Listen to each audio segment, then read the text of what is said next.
একটা মেয়েকে জিজ্ঞেস করা হয়েছিল বিয়ের আগে আর পরের মধ্যে পার্থক্য কি।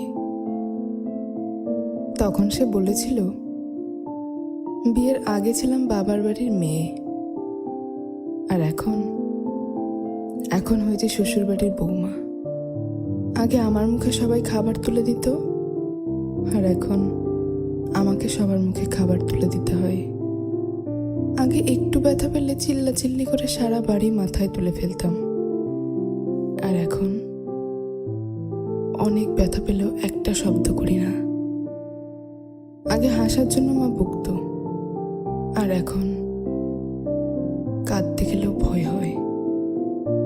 আগে একটু মন খারাপ হলেই মা বুঝে ফেলতো, কিন্তু এখন ভেতরটা চুরমার হয়ে গেলেও কেউ টের পায় না।